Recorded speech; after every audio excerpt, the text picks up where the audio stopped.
നമസ്കാരം. മാധ്യമജാലകത്തിൻ്റെ 308 എപ്പിസോഡിലേക്ക് സ്വാഗതം. മലയാള പത്രപ്രവർത്തനത്തിന് ദിശാബോധം നൽകിയവരിൽ പ്രമുഖനായിരുന്നു Shri K M Roy. Shri K M റോയിയുടെ 3ാം ചരമവാർഷിക നാളുകളിലൂടെയാണ് നാം ഇപ്പോൾ കടന്നു പോകുന്നത്. അദ്ദേഹത്തിൻ്റെ പത്രപ്രവർത്തന ജീവിതത്തിൻ്റെ അകംപുറം വരച്ചു കാട്ടുന്ന ഡോക്യുമെൻ്ററിയാണ് ഈ ആഴ്ച മാധ്യമജാലകത്തിലൂടെ പ്രേക്ഷകരിലേക്ക് എത്തുന്നത്. കേരള മീഡിയ അക്കാദമി നിർമ്മിച്ച ഈ ഡോക്യുമെൻ്ററി തിരക്കഥ എഴുതി സംവിധാനം ചെയ്തത് പ്രദീപ് നായരാണ്. മാധ്യമപ്രവർത്തന മേഖലയിലെ ഉന്നത സ്ഥാനീയനായിരുന്ന ശ്രീ കെ എം റോയ്ക്കുള്ള ആദരവ് കൂടിയാണ് ഈ ഡോക്യുമെൻ്ററി.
ദ്വേഷി എന്ന് പറയുന്നത് പൂർണ്ണമായ ഒരു വിശ്വാസത്തിൽ തൻ്റെ മനസ്സ് സമർപ്പിക്കാതെ അതിനപ്പുറത്തേക്ക് അന്വേഷിച്ചുകൊണ്ടിരിക്കുന്ന ആൾ എന്നാണ് അർത്ഥം.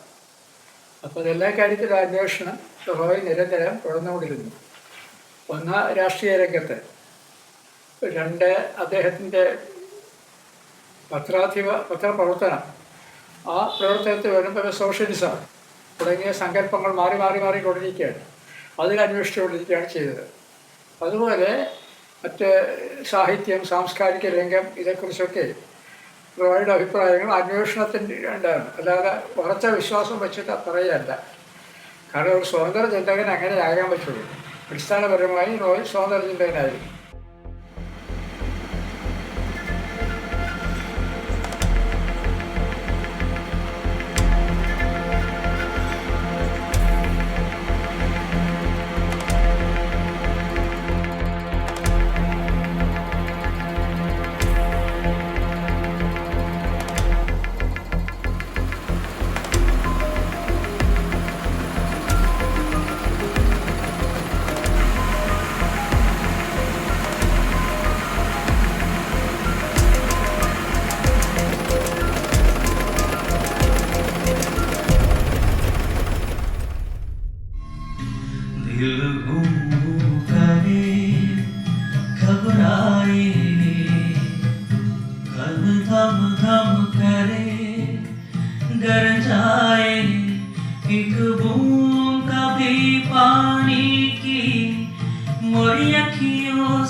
മഹാരാജാസിൻ്റെ ഒരു പ്രൊഡക്റ്റായിരുന്നു. മഹാരാജാസിൽ എ കെ ആൻ്റണി പഠിക്കുന്ന കാലം, വയലാർ രവി പഠിക്കുന്ന കാലം, വയലാർ രവിയും മേഴ്സി രവിയും തമ്മിലുള്ള പ്രണയത്തിൻ്റെ കാലം, ടി വി ആർ ഷണായിയും സരോജവും തമ്മിലുള്ള പ്രണയത്തിൻ്റെ, പിന്നെ അവിടെ കാണുന്ന നൂറുകണക്കിന് പ്രണയങ്ങളുടെ ഒരു ദൃക്സാക്ഷിയായിരുന്നു റോയ്. എ കെ ആൻ്റണി മഹാരാജാസിൽ വരുന്ന രംഗം അദ്ദേഹം എഴുതിയിട്ടുണ്ട്. മഹാരാജാസിലേക്ക് പ്രവേശിക്കാൻ വരുമ്പോൾ അവിടെ വാതിക്കൽ ഗേറ്റിൽ ഒരാൾ മൈക്കിൽ നിന്നും മനോഹരമായി സംസാരിക്കുന്നു. ഇതാരുടെ ആൾ?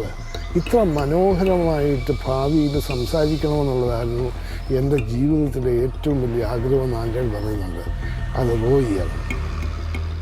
ഞാൻ എറണാകുളം മഹാരാജാസിൽ ഫസ്റ്റ് BA ചെല്ലുമ്പോൾ സീനിയറായിട്ടാണ് കെ എം റോയി ഉള്ളത്. കെ എം റോയിയും അവിടുത്തെ വിദ്യാർത്ഥി പ്രസ്ഥാനത്തിൽ പ്രവർത്തിക്കുന്നുണ്ട്. ഞാൻ SF-ൻ്റെ പ്രവർത്തകനായിട്ടാണ് അവിടെ ചെല്ലുന്നത്. കെ എം റോയി ഡെമോക്രാറ്റ്സ് എന്ന സംഘടനയുടെ നേതാവെന്ന രീതിയിൽ ആ കോളേജിലാകെ അറിയപ്പെടുന്നു. കെ എം റോയി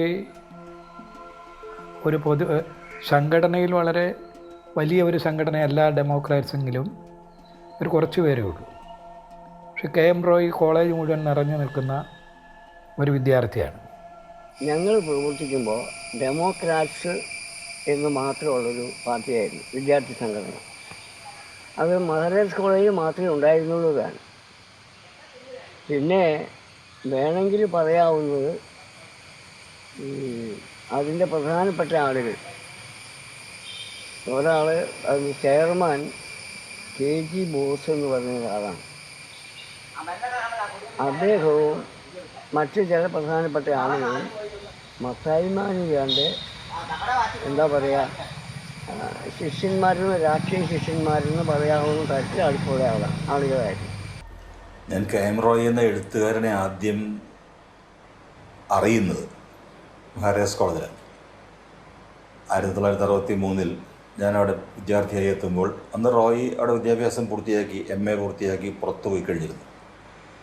പക്ഷെ അവിടെ അന്നത്തെ തിരഞ്ഞെടുപ്പുകൾക്ക്, കോളേജ് യൂണിയൻ തിരഞ്ഞെടുപ്പുകൾക്ക് വളരെ മനോഹരമായ രീതിയിലുള്ള നോട്ടീസുകൾ ഇറങ്ങുമായിരുന്നു.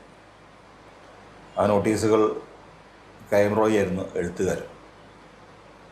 അപ്പോൾ അതേ രീതിയിൽ എഴുതണം എന്നൊരു താല്പര്യം സ്വാഭാവികമായും എനിക്കും ഉണ്ടായി. റോയിക്ക് പിന്നാലെ ഞാനും 2-3 വർഷക്കാലം മഹാരാജാസ് കോളേജിൽ അറിയപ്പെടുന്ന നോട്ടീസ് എഴുത്തുകാരനായിരുന്നു. അല്ല, ഞാൻ മഹാരാജാസ് കോളേജിൽ MAക്ക് പഠിക്കുന്ന സമയത്ത് മഹാരാജാസ് കോളേജിൻ്റെ അടുത്ത് തന്നെ ഒരു പത്രാഫീസ് ഉണ്ടായിരുന്നു. അവിടെ നിന്നൊരു മലയാള പത്രം പ്രസിദ്ധീകരിക്കുമായിരുന്നു. കേരള പ്രകാശം എന്നായിരുന്നു അതിൻ്റെ പേര്. ആ പത്രത്തിൻ്റെ ചീഫ് എഡിറ്ററും അതിൻ്റെ എല്ലാമായിരുന്നത് മത്തായി മാഞ്ഞൂരാൻ എന്ന ഒരു രാഷ്ട്രീയ നേതാവാണ്. അപ്പോൾ ആ പത്ര ഓഫീസിൽ പോയിരിക്കാനും ഒക്കെ ഒരു സൗകര്യം കിട്ടിയത് കൊണ്ട് പത്രപ്രവർത്തനം എനിക്കൊരു ആകർഷണീയമായൊരു മേഖലയായി തോന്നി. അന്ന് മത്തായി മാഞ്ഞൂരാൻ്റെ പാർട്ടിയായ കേരള സോഷ്യലിസ്റ്റ് പാർട്ടി മിക്കവാറും നിർജ്ജീവമായ അവസ്ഥയിലായിരുന്നു. പക്ഷെ പത്രം നടത്തിക്കൊണ്ടിരുന്നു. അവിടെ പോയി ഇരുന്നപ്പോഴാണ് പത്രത്തോട് എനിക്കൊരു താല്പര്യം തോന്നിയത്. പിന്നെ പത്രപ്രവർത്തനത്തിലേക്ക് മെല്ലെ തിരിഞ്ഞത്. AK ആന്റണിയുടെ നേതൃത്വത്തിൽ നടന്ന ഒരെണ്ണ സമരത്തിൻ്റെ ഒരു തീപ്പൊരി നേതാവായിരുന്നു റോയി. അന്ന് കേരളത്തിലെ വിദ്യാർത്ഥികളെല്ലാം എന്നല്ലെങ്കിൽ അതിൻ്റെ മഹാഭൂരിപക്ഷവും പങ്കെടുത്ത ആ സമരത്തിൽ. പക്ഷെ അതിന് മുമ്പ്, ആന്റണിയുടെ ഒരെണ്ണ സമരത്തിന് മുമ്പ് തന്നെ വിദ്യാർത്ഥികളുടെ കൺസെഷൻ സംബന്ധിച്ച, ബോട്ട് യാത്ര സംബന്ധിച്ച ഒരു സമരം റോയി കൊച്ചിയിൽ നടത്തിയിട്ടുണ്ട്. കൊച്ചി കായലിലൂടെ ഓടുന്ന എല്ലാ ബോട്ട് സർവീസുകളും വിദ്യാർത്ഥികൾക്ക് സൗജന്യം അനുവദിച്ചിരുന്ന കാലത്ത് കേരള വാട്ടർ ട്രാൻസ്പോർട്ട് കോർപ്പറേഷൻ എന്നും പറഞ്ഞ് ഗവൺമെൻറ് അത് ദേശവൽക്കരിച്ചതിന് ശേഷം വിദ്യാർത്ഥികളുടെ സൗജന്യം എടുത്തു കളഞ്ഞു.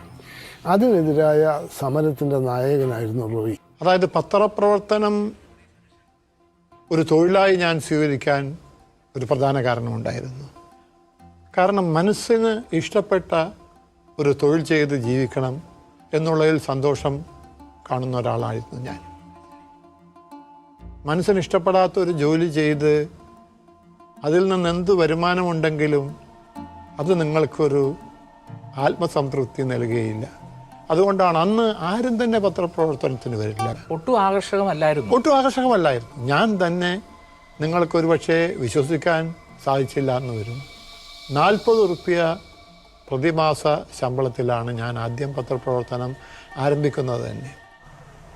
റോയ് സാറിനെ ഞാൻ പരിചയപ്പെടുന്നത് എറണാകുളത്ത് വെച്ചാണ്. പക്ഷേ അതിന് വളരെ മുൻപേ തന്നെ KM റോയ് എന്ന പേര് സുപരിചിതമാണ്. പത്രപ്രവർത്തകനാകുന്ന ഏതൊരാളുടെയും സ്വപ്നപുരുഷൻ എന്നൊക്കെ നമ്മൾ പറയുന്ന പോലെ അന്നത്തെ കാലത്തെ ഒരു ആരാധനാപാത്രമാണ് KM റോയ്. വിദ്യാർത്ഥിയായിരിക്കുമ്പോൾ തന്നെ കേരള പ്രകാശത്തിൽ ജോലി ചെയ്തു. അത് മത്തായി മാഞ്ഞൂരാൻ്റെ പത്രമായിരുന്നു. എറണാകുളം ലയൺ റോഡിലെ എൻ്റെ ഓഫീസിൽ റോയി നിൽക്കുന്നതൊക്കെ ഞാൻ ചെറുപ്പത്തിൽ കണ്ടിട്ടുണ്ട്. കേരള പ്രകാശം കഴിഞ്ഞ് അദ്ദേഹം കോട്ടയത്ത് വന്നു. ദേശബന്ധുവിൽ നിന്ന് കോട്ടയത്തെ കേരളഭൂഷണത്തിൽ വന്നു. പിന്നെ എക്കണോമിക് ടൈംസിൽ പോയി. പിന്നീട് ഹിന്ദുവിൻ്റെ കൊച്ചിയിലെ ലേഖകനായി, അവസാനം മംഗളത്തിൻ്റെ ജനറൽ എഡിറ്ററായി. അദ്ദേഹത്തിൻ്റെ ജീവിതത്തിലെ പത്രപ്രവർത്തന ജീവിതത്തിലെ ഏറ്റവും വലിയ കാലഘട്ടം ഈ മംഗളത്തിലുള്ളതാണ്. ഇതിനിടയ്ക്ക് അദ്ദേഹം വാർത്താ ഏജൻസിയിലും പോയി.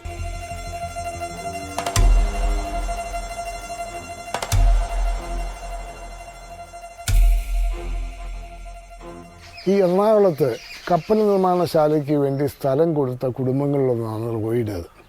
സ്ഥലമൊക്കെ കൊടുത്ത് വർഷങ്ങളായിട്ടും കപ്പൽ നിർമ്മാണശാല വരുന്നില്ല. അതിനെതിരായി ഒരു സമരം നയിക്കണമെന്ന് എല്ലാവരും കൂടെ തീരുമാനിച്ചു. അത് ഷിപ്പ്യാർഡിന് വേണ്ടി സ്ഥലം അക്വയർ ചെയ്യുമ്പോഴത്തേക്കും അവർ ആദ്യ പോർഷൻ അതായിരുന്നു ചാക്കോളയുടെ വെടിവെപ്പെടുന്ന സൈഡിൽ. അവിടെ മിക്കവാറും ഉള്ള ആളുകളെല്ലാം ആർക്കും എതിർപ്പില്ലായിരുന്നു കൊടുക്കാനായിട്ട്. എന്നിട്ട് ഇപ്പോഴത്തെ മാതിരി ഒരു സ്ഥലമെടുപ്പിന് വേണ്ടിയുള്ള കോമ്പൻസേഷന് വേണ്ടി ഒരു കേസ് അതൊന്നും ഒന്നുമില്ലായിരുന്നു. സ്വമേധ എല്ലാവരും സമ്മതിക്കുകയായിരുന്നു. അതിൻ്റെ പുറമെ അവിടെ കേരളത്തിലുള്ള ഏക ഗുരുദ്വാര അതിനകത്തായിരുന്നു. എൻ്റെ വീട് ജസ്റ്റ് നെക്സ്റ്റ് കോമ്പൗണ്ടായിരുന്നു ഗുരുദ്വാര. അവർ പോലും സ്ഥലം വിട്ടുകൊടുത്തിട്ട് വന്നത്. പിന്നെയാണ് അവർ ഈ ഭാഗത്തേക്ക് വീണ്ടും മാറി വന്നിട്ടുള്ളത്. പക്ഷെ അന്ന് 1962 ഞങ്ങൾ അവിടെ നിന്ന് വിട്ടുപോയിക്കൊണ്ടിരുന്നത്. എല്ലാവരും വളരെ കാലങ്ങളായിട്ട് താമസിച്ചിരുന്ന ആളുകളാണ് ഒരുമിച്ച്. അവർ ചിന്ന ഭിന്നമായിട്ട് നാടിൻ്റെ നാനാഭാഗങ്ങളിലേക്കും മാറി താമസം. ആലുവ ആലുവയൊക്കെ അന്ന് വളരെ ദൂരമാണ്. ആലുവ, കളമശ്ശേരി, കുമ്പളം, അങ്ങനെ പല ഭാഗങ്ങളിലേക്ക് മാറി താമസം. പിന്നെ അത് കഴിഞ്ഞൊരു ദീർഘകാലത്തോളം കപ്പൽശാല വന്നില്ല. റോയിക്കൊരു ആശയം ഉണ്ടായിരുന്നു. റോയി പറഞ്ഞു, നമുക്കെല്ലാം കൂടെ ഭയങ്കരമായ ഒരു ജാഥയായിട്ട് പോയിട്ട് ഈ കായൽ തീരത്ത് നമ്മളൊക്കെ കൊടുത്ത് ഈ സ്ഥലത്ത് അസംബിൾ ചെയ്ത് നമ്മൾ കപ്പൽ നീരിലിറക്കുന്നു. അപ്പോൾ അവർ ചോദിച്ചോളൂ, കപ്പൽ നീരിലിറക്കാൻ കപ്പൽ ഉണ്ടാക്കിയില്ല, പിന്നെ എങ്ങനെ? അതെ, നമ്മൾ ഈ പിള്ളേരുടെ നോട്ട്ബുക്കിലെ ഫുൾ ഷീറ്റ് എടുത്തിട്ട് ഒരു കപ്പൽ ഉണ്ടാക്കുമല്ലോ, കടലാസ് മടക്കി വെച്ചിട്ട്. അതുപോലൊരു കപ്പൽ വള്ളം ഉണ്ടാക്കി അത് നമ്മളെല്ലാവരും കൂടെ VIP കൊണ്ട് ഈ കായലിലേക്ക് ലോഞ്ച് ചെയ്യാം. അങ്ങനെയായിരുന്നു. അതിൻ്റെ പടമൊക്കെ ഇപ്പോഴും എൻ്റെ മനസ്സിലുണ്ട്. റോയിച്ചേട്ടൻ അന്ന് ഈ പത്ര ഫീൽഡിൽ വന്ന് കയറി അങ്ങ് കത്തി വരുന്ന സമയമാണ്. അദ്ദേഹത്തിൻ്റെ സുഹൃത്തുക്കളും ഞങ്ങൾ നാട്ടുകാരും എല്ലാവരും ചേർന്നിട്ട് ഒരു പ്രതിഷേധം അറിയിക്കാനായിട്ട്. കാരണം ഒരു മീറ്റിംഗ് വിളിച്ചു വിട്ടിട്ട് ആരും വന്ന് അവിടെ സംഘടിക്കുന്നൊന്നുമില്ല. ഒരു കപ്പൽ തന്നെ ഉണ്ടായിരുന്നു. അത് വാരി, ചെറിയ കപ്പൽ, ഒരു 10-20 അടി കൂടുതലുള്ളതാണ്. വാരിയും തുണിയൊക്കെ വെച്ചിരട്ടി ആഘോഷമായിട്ടത് അന്ന് കുരിശുമുക്കെന്ന് പറയും. ഇപ്പോൾ പഴയ അംബികാപുരം പല ജംഗ്ഷനാണ്. അവിടുത്തെ ഏറ്റവും പ്രധാന ജംഗ്ഷനായിരുന്നു. അവിടെ നിന്ന് ചെണ്ടമേളവും വാദ്യഘോഷമൊക്കെ ആഘോഷമായിട്ട് ഇത് പ്രദക്ഷിണമായിട്ട് തേറ ജംഗ്ഷനിൽ കൊണ്ടുവന്ന് അന്നേരം അന്ന് അവിടെ മറൈൻ ഡ്രൈവുമാർ ഒരു റോഡുണ്ട്. ഫ്രം തേവര ജംഗ്ഷൻ തൊട്ട് ഗായന്ദ്രവിധാനം വരെ ഒറ്റ റോഡായിരുന്നു. ശരിക്കും വളരെ വീതിയുള്ളത്. ആ റോഡിൻ്റെ അതിനെ വേണ്ടി കൊണ്ടുവന്ന് അവിടെ പുഴയിൽ മുക്കി ഒരു മീറ്റിംഗ് എല്ലാം കൂടി. പക്ഷെ അത് ഭയങ്കര വാർത്തയാണ്. നാഷണൽ ലെവലിലും ഇൻ്റർനാഷണൽ ലെവലിലൊക്കെ ഭയങ്കര പബ്ലിസിറ്റി എടുക്കുന്ന പരിപാടിയാണ്. ഏതാണ്ട് കുടുംബത്തിലെ അംഗം പോലെ അടുത്ത ബന്ധമുള്ള ജ്യേഷ്ഠസ്ഥാനീയനാണ് റോയിച്ചൻ എന്ന് ഞാൻ സ്നേഹപൂർവ്വം വിളിക്കുന്ന KM റോയ്. റോയുമായിട്ട് അന്നും അതെ ഇന്നും അതെ എപ്പോഴും സംസാരിച്ച് കഴിഞ്ഞ് ഒരു കുശല സംഭാഷണമാണെങ്കിലോ അല്ലെങ്കിൽ ഔപചാരികമായ സംഭാഷണമാണെങ്കിലോ അത് കഴിഞ്ഞ് മടങ്ങുമ്പോൾ അന്നോളം നമുക്ക് നമ്മുടെ ചുറ്റുപാടുകളെക്കുറിച്ച് അറിവില്ലാതിരുന്ന ചില പുതിയ അറിവുകൾ കൂടി അതിൽ നിന്ന് പകർന്നു കിട്ടും. റോയി തൻ്റെ കഴിവുകൾ തെളിയിച്ചത് ഒരു ഭാഷയിൽ മാത്രമല്ല, 2 ഭാഷയിൽ, മലയാളത്തിലും ഇംഗ്ലീഷിലും. UN-ലായിരുന്നപ്പോഴും ഹിന്ദുവിലായിരുന്നപ്പോഴും എക്കണോമിക് ടൈംസിലൊക്കെ ആയിരുന്നപ്പോൾ ഏത് കാര്യങ്ങളെപ്പറ്റി, സാമ്പത്തിക വിഷയങ്ങളെപ്പറ്റിയൊക്കെ ആയാൽ പോലും അദ്ദേഹം ഇംഗ്ലീഷിൽ മനോഹരമായിട്ട് എഴുതിയിരുന്നു. SLCക്ക് പഠിക്കുമ്പോൾ മലയാളത്തിന് തോറ്റ് സെപ്റ്റംബർ പരീക്ഷ എഴുതേണ്ടി വന്ന ഒരു പയ്യനാണ് പിന്നീട് മലയാളവും ഇംഗ്ലീഷും ഇങ്ങനെ കീഴടക്കിയെന്ന് കേൾക്കുമ്പോൾ നമുക്ക് അത്ഭുതം തോന്നും. വളരെ ആകസ്മികമായിട്ടാണ് ഞാൻ മംഗളം വാരികയിൽ ഇരുളും വെളിച്ചവും എന്ന് പറഞ്ഞൊരു കോളം എഴുതാൻ തീരുമാനിച്ചത്. ഞാൻ അതിനു മുമ്പ് കോളമൊന്നും എഴുതിയിട്ടില്ല. അതുപോലെ എഴുതുന്ന സമയത്ത് ഞാൻ ഇംഗ്ലീഷ് പത്രങ്ങളിലാണ്, ഹിന്ദുവിലും UN-ലും ഒക്കെയാണ് ജോലി ചെയ്യുന്നത്. അപ്പോൾ അതിൻ്റെ ഒരു പത്രാധിപർ എന്നോട് ചോദിച്ചു, നിങ്ങൾക്കിങ്ങനെ ഒരു കോളം എഴുതാമോ? ഞാൻ പറഞ്ഞ കോളം എഴുതാം. ഈ കോളം എഴുത്തിനുള്ളൊരു ബുദ്ധിമുട്ട്, ഒരു 8-10 ആഴ്ച എഴുതി കഴിയുമ്പോൾ ജനങ്ങൾക്ക് അതിഷ്ടപ്പെട്ടില്ലെങ്കിൽ ആ കോളം എഴുത്ത് നിർത്തേണ്ടതായിട്ട് വരും. കേരളത്തിലെ പ്രഖ്യാതരായിട്ടുള്ള പല സാഹിത്യകാരന്മാരും കേരളത്തിലെ പത്രങ്ങളിൽ, കോളങ്ങൾ, വാരികകളിൽ, പത്രങ്ങളിലൊക്കെ എഴുതിയിട്ടുണ്ട്. കാരണം ആളുകൾക്ക് സ്വീകാര്യമല്ലാതെ വന്നതുകൊണ്ട് അത് നിർത്തേണ്ടി വരികയാണ് ചെയ്തത്. പക്ഷെ ഞാൻ എഴുതിയിട്ടുള്ള ഇരുളും വെളിച്ചവും എന്നുള്ള കോളം വായനക്കാർക്ക് വളരെ ആകർഷകമായി തോന്നിയതുകൊണ്ടാണ് ഒരു കാലത്ത് 16 ലക്ഷം ആളുകൾ വായിച്ചുകൊണ്ടിരുന്നപ്പോൾ ഞാൻ എഴുതിക്കൊണ്ടിരുന്നത്. പക്ഷെ അത് ആളുകൾക്ക് സ്വീകാര്യമായതിന് നിദാനമായ ഒരു കാര്യം എന്നെ സംബന്ധിച്ചിടത്തോളം ഉള്ളത്, ഞാൻ വലിയ ശുഭാപ്തി വിശ്വാസിയായിരുന്നു എന്നുള്ളതാണ്. എനിക്കൊരിക്കലും ജീവിതത്തെക്കുറിച്ചൊരു അശുഭാപ്തി വിശ്വാസമില്ല, ഈ ലോകത്തെക്കുറിച്ചൊരു അശുഭാപ്തി വിശ്വാസമില്ല. ലോകം ഓരോ ദിവസവും പുരോഗതിയിൽ നിന്ന് പുരോഗതിയിലേക്ക് പോയിക്കൊണ്ടിരിക്കുന്നുവെന്ന് വിശ്വസിക്കുന്ന ഒരാളാണ്. ലോകത്തിൽ നന്മ അന്തിമമായി വിജയം കൈവരിക്കും എന്ന് വിശ്വസിക്കുന്ന ഒരാളുമാണ് ഞാൻ. 1983 ഞാൻ റോയ് സാറിനെ പറ്റി ആദ്യം കേൾക്കുന്നത് തന്നെ. അന്ന് എനിക്ക് 21 വയസ്സേ ഉള്ളൂ. അപ്പം നമ്മുടെ വീക്കിലിയിൽ ഒരു കോളം തുടങ്ങണമെന്ന് ഒരു പ്ലാൻ ഉണ്ടായിരുന്നു. അപ്പം നമ്മുടെ അവിടുത്തെ സീനിയർ അന്നത്തെ എഡിറ്റർ MJ ഡയറീസാണ് ആദ്യമായിട്ട് KM റോയിയെ പറ്റി എന്നോട് പറയുന്നത്. അവിടെ മീറ്റിങ്ങിൽ പറഞ്ഞത് അദ്ദേഹം നല്ലതായിട്ട് പ്രസംഗിക്കും, അദ്ദേഹത്തിൻ്റെ കോളം തുടങ്ങാമെന്ന് പറഞ്ഞു. അങ്ങനെ ആണ് ഇരുളും വെളിച്ചമെന്ന പങ്ക്തി തുടങ്ങുന്നത്. അതിനുശേഷം ഓഫീസിൽ വന്നപ്പോഴാണ് ഞാൻ അദ്ദേഹത്തെ ആദ്യമായിട്ട് കാണുന്നത്. ഞാൻ മംഗളത്തിൻ്റെ പത്രാധിപരായിരിക്കുമ്പോൾ എറണാകുളത്ത് വെച്ച് റോയ് സാറിൻ്റെ ഒരു പ്രസംഗം കേൾക്കാനിടയായി. പ്രസാദമധുരമായ ശബ്ദഗാംഭീര്യത്തോടു കൂടിയാണ് അദ്ദേഹം പ്രസംഗിക്കുന്നത്. അദ്ദേഹത്തിൻ്റെ ആ പ്രസംഗം കേട്ട് കഴിഞ്ഞപ്പോൾ തോന്നി അദ്ദേഹത്തിന് നന്നായിട്ട് കോളം കൈകാര്യം ചെയ്യാൻ പറ്റുന്നു. അപ്പോൾ മംഗളത്തെ സംബന്ധിച്ചിടത്തോളം ആ സമയത്ത് വാരികയിൽ നോവലുകളാണ് കൂടുതലും വരുന്നത്. അപ്പോൾ അതിൻ്റെ ഒരു വിഭാഗം വായനക്കാരുണ്ട്. അപ്പോൾ വിചാരിച്ചു ഈ റോയ് സാറിനെ പോലുള്ള ഒരാളിൻ്റെ ഒരു പങ്ക് തുടങ്ങിയാൽ മറ്റൊരു വിഭാഗം വായനക്കാർ നമുക്ക് സമാഹരിക്കാൻ കഴിയും, അങ്ങനെ നല്ലൊരു വായനാ സമൂഹത്തെ ഉണ്ടാക്കാൻ കഴിയുമെന്നുള്ള ഒരു വിചാരത്തിലാണ് ഇരുളും വിളിച്ചു എന്ന് പറയുന്ന പങ്ക്തി ആരംഭിക്കുന്നത്. ഇരുളും വിളിച്ചു എന്നുള്ള ആ പേര് പോലും എൻ്റെ സജഷനാണ്. അദ്ദേഹം അത് വർഷങ്ങളോളം എഴുതി. ശരിക്കും പറഞ്ഞു കഴിഞ്ഞാൽ സമൂഹത്തിലെ പല ഇരുട്ടിനെയും അന്ധകാരത്തെ മാറ്റാൻ അത് ഉപകരിച്ചിട്ടുണ്ട്. എത്രയോ പേർക്ക് ജീവിതത്തിൽ അതെന്താണ് മൈൻഡ് പവർ നമ്മൾ പറയുമല്ലോ, മനസ്സിന് ഒരു ധൈര്യം കൊടുക്കുക, അതുപോലെ തന്നെ അവരുടെ ആശങ്കകൾ ദൂരീകരിക്കാൻ ഉതകുന്ന തരത്തിലുള്ള കാര്യങ്ങൾ എഴുതുക. പിന്നെ അദ്ദേഹത്തിൻ്റെ ഒരു പ്രത്യേകത എന്ന് പറഞ്ഞു കഴിഞ്ഞാൽ നമ്മളാരും ഉദ്ദേശിക്കുന്ന രീതിയിലല്ല ഒരു സംഭവത്തെ അദ്ദേഹം സമീപിക്കുന്നത്. വളരെ വ്യത്യസ്തവും വിഭിന്നവുമായ രീതിയിലാണ് അദ്ദേഹം ഓരോ വിഷയത്തെയും സമീപിക്കുന്നത്.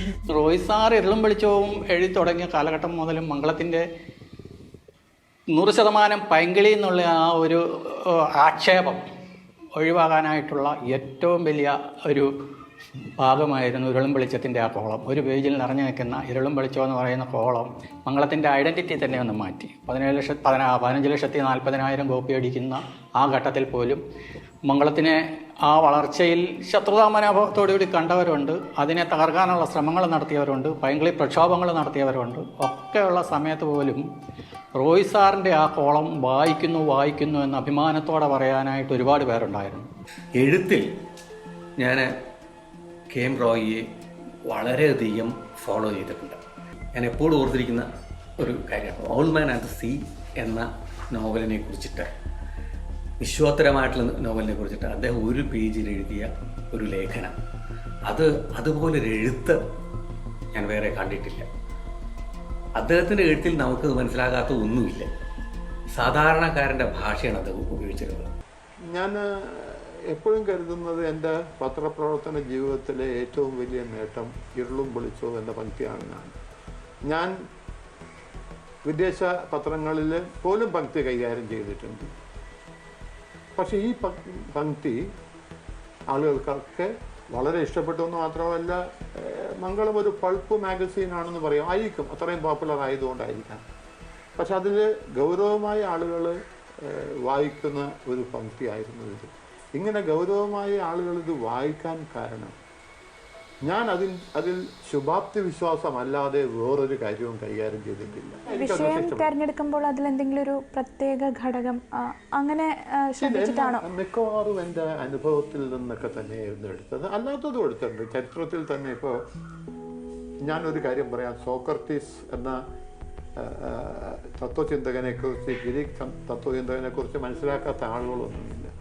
അദ്ദേഹത്തെക്കുറിച്ച് മനസ്സിലാക്കുമ്പോൾ അദ്ദേഹത്തെ ഭാര്യയെക്കുറിച്ചും ആളുകൾ പലതും കേട്ടിട്ടുണ്ട്. സാന്താപ്പ എന്നായിരുന്നു ഭാര്യയുടെ പേര്. ഇദ്ദേഹം തെരുവിൽ നിന്നുകൊണ്ട് ആളുകളുമായി നിലവിലുള്ള വ്യവസ്ഥിതിക്കെതിരായിട്ട്, ഭരണാധികാരികൾക്കെതിരായൊക്കെ പ്രസംഗിക്കുമ്പോഴും, അല്ലെങ്കിൽ എന്തെങ്കിലും കാര്യത്തിനായി കുടുംബത്തിലേക്ക് ചെല്ലുമ്പോഴും സുഹൃത്തുക്കളുടെയും ബന്ധുക്കളുടെയും സാന്നിധ്യത്തിൽ തലയിൽ പോലും അദ്ദേഹത്തിൻ്റെ വള്ളം കോരി ഒഴിച്ച് ഭാര്യ അങ്ങനെ അധിക്ഷേപിക്കുമായിരുന്നു. അപ്പം അങ്ങനെ ഇരിക്കുമ്പോഴാണ് അദ്ദേഹത്തിന് വധശിക്ഷ വിധിച്ച് അദ്ദേഹം വിഷം കഴിച്ച് മരിക്കുന്നതിന് ഒരുക്കമായി കാരാഗ്രഹത്തിൻ്റെ മുമ്പിലൂടെ നടന്നു കൊണ്ടിരിക്കുന്ന സമയത്താണ് സാന്താപ്പെ ഭർത്താവിന് അവസാനമായി കാണാൻ ചെല്ലുന്നത്. അപ്പോൾ സാന്താപ്പെ പറയും, ഞാൻ നിങ്ങളെ വളരെയധികം ദ്രോഹിച്ചിട്ടുണ്ട്, നിങ്ങൾ സദസ്സിൽ വെച്ചിട്ട് ഞാൻ ആക്ഷേപിച്ചിട്ടുണ്ട്, കൂട്ടുകാരുടെ മുമ്പിൽ വെച്ചിട്ട് അവമാനിച്ചിട്ടുണ്ട്, അതുകൊണ്ട് നിങ്ങൾ എന്നോട് ക്ഷമിക്കണം എന്ന് പറയുമ്പോൾ സോക്രട്ടീസ് പറയും, നീ ഇത് മുഴുവൻ ചെയ്തത് എന്നെ അഗാധമായി സ്നേഹിക്കുന്നത് കൊണ്ടാണെന്ന് എനിക്കറിയാമായിരുന്നു. കാരണം ഞാൻ നിലവിലുള്ള വ്യവസ്ഥക്കെതിരെ, നിലവിലുള്ള ഭരണ സംവിധാനത്തിനെതിരെ ഇങ്ങനെ പരസ്യമായി എതിർത്തുകൊണ്ട് നടന്നാൽ എന്നെ ഭരണാധികാരികൾ പിടികൂടി ഒരുപക്ഷെ ജീവിതം തന്നെ അവസാനിപ്പിച്ചേക്കും എന്നുള്ള ഭയം കൊണ്ട് അതിൽ നിന്ന് പിന്തിരിപ്പിക്കാൻ വേണ്ടി നിനക്ക് എന്നോടുള്ള ഉത്കടമായ സ്നേഹം കൊണ്ടാണ് ഇത് മുഴുവൻ ചെയ്തതെന്ന് എനിക്കറിയാം എന്ന് പറയുമ്പോൾ ഈ സാന്താപ്പെ ആ ജയിൽ വരാന്തയിൽ ബോധമറ്റ് വീണ ഒരു അപസ്മാര രോഗിയെപ്പോലെ കൈയും കാലും അടിക്കുന്ന ഒരു രംഗം, അത് മാത്രം നമ്മുടെ വായനക്കാരിൽ അധികം എത്തിയിട്ടില്ല. അപ്പോൾ അങ്ങനെയുള്ള ചില കാര്യങ്ങളൊക്കെ കൂടി എഴുതിയതുകൊണ്ട് ആളുകൾക്ക് അറിയാത്ത കാര്യങ്ങളും ഈ ഭാര്യ ഭർത്തൃബന്ധത്തിൻ്റെ അടിയിലുള്ള ഏറ്റവും വലിയ ബന്ധത്തിൻ്റെ ചരടുകൾ മനസ്സിലാക്കാൻ കഴിയുന്നതൊക്കെ ആളുകൾക്ക് കൗതുകമായി തോന്നിയിട്ടുണ്ടാവുമെന്ന് എനിക്ക് തോന്നുന്നു. മംഗളത്തിൻ്റെ ഓഫീസിലേക്ക് ഒരു ദിവസം വരുന്ന കത്തുകളുടെ എണ്ണം പറഞ്ഞാൽ വിശ്വസിക്കില്ല നമ്മൾ. അതുപോലെയാണ് വന്നുകൊണ്ടിരുന്നത് ഈ നാടിൻ്റെ നാനാഭാഗത്തുകൾ. അതിൽ ഒരു നല്ലൊരു ശതമാനവും റോയ് സാറിന് വേണ്ടിയുള്ള കത്തുകളായിരിക്കും. ജയിലിൽ നിന്നൊക്കെ എത്രയോ തടവുകാർ കത്തെഴുതിയിട്ട് റോയ് സാറ് മിക്കവാറും ഈ കത്തുകളെല്ലാം കൂടെ സൂക്ഷിച്ച് വെച്ചിട്ട് അതിൽ തിരഞ്ഞെടുക്കപ്പെട്ട 1-2 എണ്ണം എടുത്തിട്ട് ഓരോ ആഴ്ചയും മറുപടി എഴുതും. അതൊരു 80 തൊട്ട് വായിക്കാൻ തുടങ്ങിയായിരുന്നു. 80, 85, 90 വരെ വായിക്കുമായിരുന്നു. ഞാൻ ആ വർഷത്തിലെല്ലാം 10 വർഷത്തോളം ശരിക്കും ഇരുളും വെളിച്ചം പ്രത്യേകം വായിക്കുന്നൊരു ഇതായിരുന്നു. അത് എൻ്റെ ഒരു കഥ പോലെ എനിക്കങ്ങ് തോന്നുമായിരുന്നു. ഈ റോയ് സാറിനോട് ഞാൻ പറയുകയും ചെയ്തേ, ഇരുളും വെളിച്ചവും സാർ എന്നെ ഉദ്ദേശിച്ചാണോ ഇത് ചെയ്യുന്നതെന്ന് വെച്ചാൽ ഇരുളെ വെളിച്ചം അങ്ങനെ വരുമായിരുന്നേ. അന്നേരം പറഞ്ഞു അങ്ങനെയല്ല, ഭാവനയിലാണ് എഴുതുന്നത്. പിന്നെ ഓരോരുത്തർക്ക് വായിക്കുമ്പം അവരവരുടെ കഥയായിട്ട് അവരവർക്കങ്ങ് തോന്നും. അവരുടെ ജേർണലിസത്തിൻ്റെ ഏറ്റവും വലിയ പ്രത്യേകത ഈ സ്വതന്ത്രമായ ചിന്തയാണ്. അതാണ് സത്യാന്വേഷണത്തിൻ്റെ രീതിയിലൂടെ പോകുന്നു എന്ന് ഞാൻ പറയുന്നതിൻ്റെ ഒരർത്ഥം. റോയ് സാറിന് കിട്ടുന്ന ഏതെങ്കിലും പ്രതിഫലം ആരെങ്കിലും ധാരാളം പേർ വിദേശത്തു നിന്നൊക്കെ പണം അയച്ചു കൊടുക്കുമായിരുന്നു ആർക്കെങ്കിലുമൊക്കെ എത്തിക്കാൻ. ഇത് വളരെ കൃത്യമായിട്ടായി എത്തേണ്ടവർക്ക് തന്നെ എത്തിക്കുന്നതിലും അദ്ദേഹത്തിന് തികഞ്ഞ ശ്രദ്ധയുണ്ടായിരുന്നു. ഈ ശമ്പളത്തിൽ നിന്നാണെങ്കിലും അദ്ദേഹം ഒത്തിരി പേരെ സഹായിച്ചിരുന്നു. ആരെ കണ്ടാലും അവരുമായിട്ട് ഇടപെടാനുള്ള, അല്ലെങ്കിൽ അവൻ്റെ ബുദ്ധിമുട്ട് മനസ്സിലാക്കാനുള്ള ഒരു മനസ്സ് റോയ് സാറിൽ നിന്ന് നമ്മളൊക്കെ പഠിക്കേണ്ട ഒരു കാര്യം അതാണ്. എഴുത്തിൽ മാത്രമല്ല, ജീവിതത്തിൽ കൂടി അദ്ദേഹം പുലർത്തിയ ലാളിത്യവും കരുതലും വളരെ മാതൃകാപരമാണ്. അദ്ദേഹത്തിൻ്റെ ഇരുളും വെളിച്ചവും എന്ന് പറയുന്ന പുസ്തകം, ആ പുസ്തകം എത്രയോ ആയിരക്കണക്കിനായ ആളുകൾക്കാണ് ജീവിതത്തിൽ ഒരു താങ്ങായി മാറിയത് എന്ന് ആ പുസ്തകം വായിച്ച ആളുകളുടെ അഭിപ്രായങ്ങളിൽ നിന്നറിയാൻ സാധിക്കും. റോയ് സാറിന് അത് ആദ്യം ചെറുതായിട്ടിറങ്ങി 2-3 പതിപ്പിറക്കി കഴിഞ്ഞിട്ട് അവസാനം റോയ് സാറിനൊരു വലിയ താല്പര്യം തോന്നി, ഇത് ഇരുളും വെളിച്ചവും എല്ലാം കൂടി സമാഹരിച്ചിറക്കണം. അപ്പോൾ അന്നത്തെ സംബന്ധിച്ച് പ്രസാധകരെ സംബന്ധിച്ച് അതൊരു വലിയ റിസ്ക്കുള്ള ജോലിയാണ്. കാരണം 1-2 പതിപ്പുകൾ പലതുമായി വന്നിട്ടുണ്ട്, സെലക്ട് ചെയ്ത് വന്നിട്ടുണ്ട്. രണ്ടാമത് അതൊരെണ്ണം വരിക എന്ന് പറയുന്നത് സ്വാഭാവികമായും അതിന് വലിയ മുതൽ മുടക്കുള്ളത് കൊണ്ട്. അപ്പോൾ എന്നോട് പറഞ്ഞു, ജയ ഒരു കാര്യം ചെയ്യാം, ഞാനത് അടിക്കാൻ അങ്ങ് തീരുമാനിച്ചു. അത് എൻ്റെ ഒരു വലിയ കോൺട്രിബ്യൂഷനാണ്. അത് മംഗളം വാരികയിലാണ് അത് സീരിയലൈസ് ചെയ്ത് വന്ന 10,000-കണക്കിന് ലക്ഷക്കണക്കിന് വായനക്കാർ ആ പുസ്തകം വായിക്കുകയും ഓരോ ജീവിതത്തിൽ നിന്നും അടർത്തിയെടുത്ത ഏടുകൾ, പലരുടെയും ജീവിതത്തിൻ്റെ അനുഭവങ്ങളെല്ലാമാണ് ഇരുളും വെളിച്ചവും എന്ന് പറയുന്ന പുസ്തകം. അവസാനം അതൊരു വലിയ റിസ്ക് എടുത്ത് റോയ് സാർ അച്ചടിക്കുകയാണ് ചെയ്തത്. അത് ഏതാണ്ട് 950 രൂപ വരുന്ന ഒരു വലിയ പുസ്തകം. ആ പുസ്തകമാണ് റോയ് സാറിനെ സംബന്ധിച്ച്, ബാക്കി റോയ് സാറിൻ്റെ ഒട്ടേറെ പുസ്തകങ്ങളുണ്ടെങ്കിൽ പോലും ഇരുളും വെളിച്ചവും എന്ന പുസ്തകം കാലാതീതമായി നിലനിൽക്കുന്നൊരു പുസ്തകമാണ്.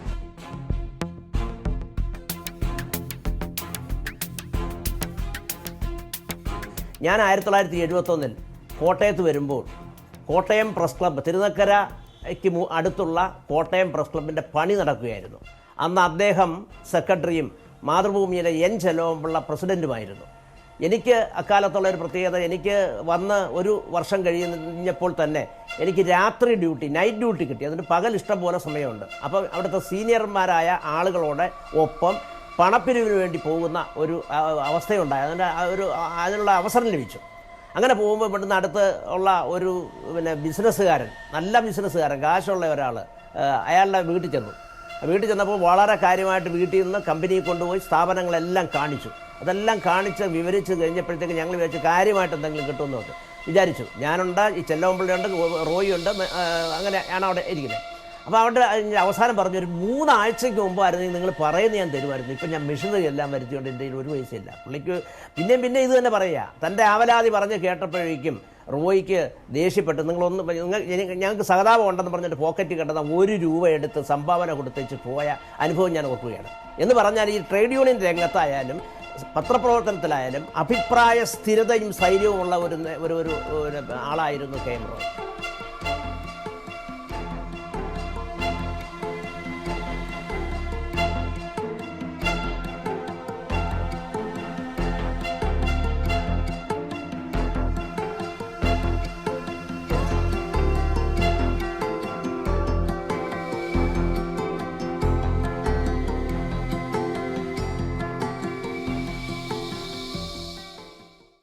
മാധ്യമജാലകം ഇവിടെ പൂർണ്ണമാകും.